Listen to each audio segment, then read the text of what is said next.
Good evening. Welcome to week 3 of class. I think that's right. I have a couple of announcements to make for you this week, and I wanted to show you a few things on the screen. Okay, so first of all, I wanted to let you know that I've done grades for 3 of our discussions. These were just simply participation grades. Either you came in, you participated, or you didn't. The Everdonia discussion, the Columbus discussion, and then the discussion from our class on 9/11. I know that some of you couldn't make it, but I did want to give credit for people who were able to come in, who made it a point to go in and comment on those discussions. Now, from this point on, discussions are going to be scored, and what I'm going to do is share with you a rubric so you'll see exactly what I'm looking for. It shouldn't be difficult for you to make a 100 on discussions. These really should be fairly easy grades.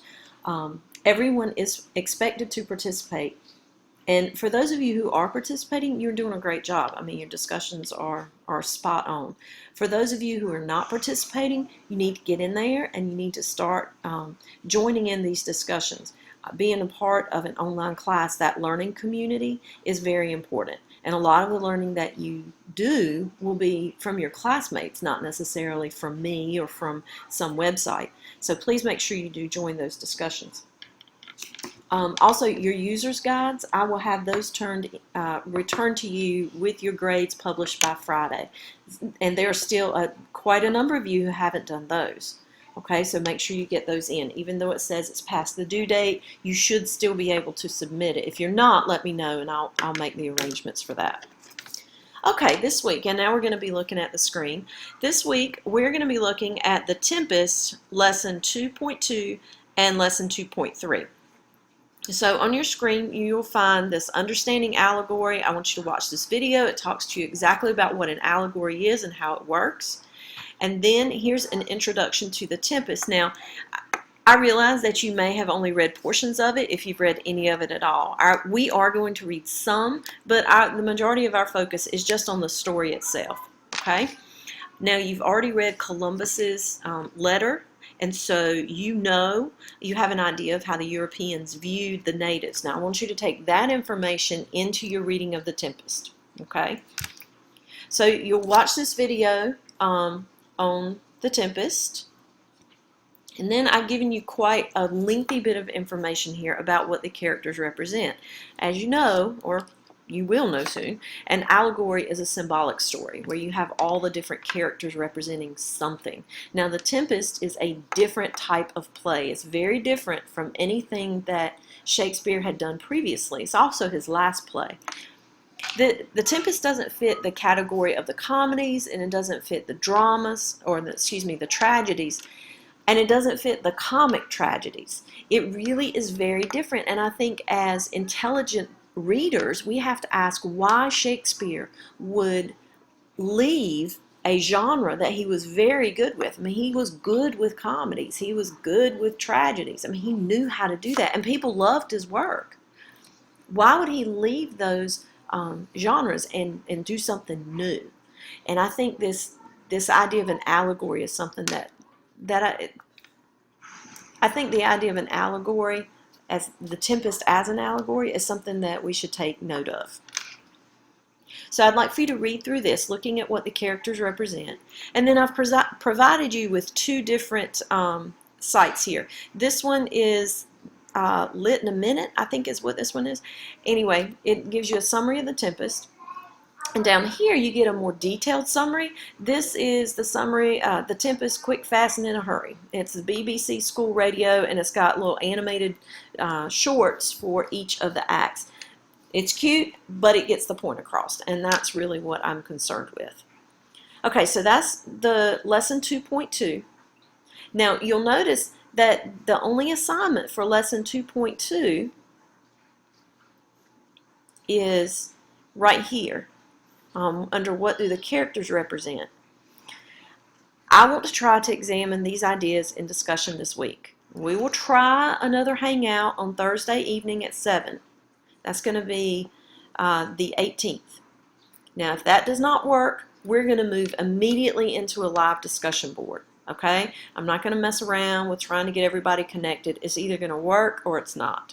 what I will probably do is, if some of you can get on Hangout, I will probably run a live discussion board simultaneously. That way, in case you can't do the Hangout, you can at least be a part of a discussion. Now, if Thursday evening at 7 is not good for you, and I understand that there are some of you that's just not going to work for, you have to get in touch with me soon. You need to let me know prior to Thursday evening at 7 whether or not you can go or be a part of the Hangout, okay? And I expect to hear from you. You have to let me know you can't be in the Hangout before Thursday. After Thursday, you'll be able to see the discussion board and the video if we end up doing a Hangout. I'm not exactly sure how it's going to work. And you'll be expected to comment on our discussion by Saturday, September 20th. Okay? So if you have any questions, if you can't meet on Thursday, you need to let me know as soon as possible. All right. So let's move on to 2.3. That's over here, the rethinking point of view. And hopefully that will change. Here we go. All right. On rethinking point of view, I'm having you watch the first 30 minutes of The Tempest, and this is on YouTube. You can find it. It's a free video. And in that version of The Tempest, say hello, Annabelle. You're on camera. Hello. This is my daughter, Annabelle. Hello. Okay, so that version of The Tempest, the main character has been changed to a woman. And I want you to think about exactly how that changes, or ask, maybe it doesn't, in your opinion, change The Tempest. Once you open, if you click here on Evaluating Point of View, you will, I'll go ahead and do that. There you go. The assignment opens, and you can see your rubric. You know exactly what you're supposed to write about. Okay? Now, those are the items, and the evaluating point of view is due September 23rd. So that's going to be next Tuesday. That gives you a full week to get that done.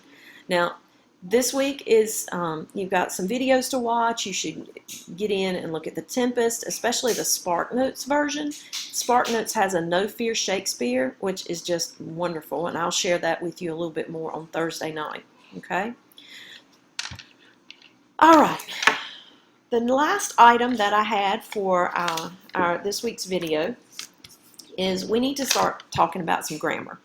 I'm not exactly sure what you have done with grammar in your previous grades, but this year I really want us thinking about how we can improve academic writing.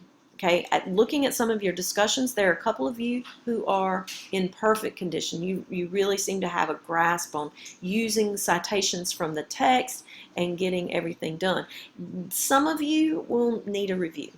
So starting next week, I'm going to start posting some grammar videos, some grammar exercises, and the expectation is that you will watch those, complete the exercises, and then apply to your writing. Okay? And I have one more person to say hello. Come here, you'll say hello. Stand up. You see yourself? You say hello. Hello. This is my daughter, Ruth Ann. And the other was my oldest daughter, Annabelle. And we are getting ready for bed. Can you tell them good night? Good night. All right. I'll be there in a minute. Oh. Hold on. Okay, so that's what I have for you this week. And as always, I'm just an email away. Please go in and check your discussion. I reopened the Columbus discussion. Wait a minute, baby. I opened that Columbus discussion back so you could go in. I did make some comments I hope you'll look at. All right, have a good night, and I will see you on Thursday.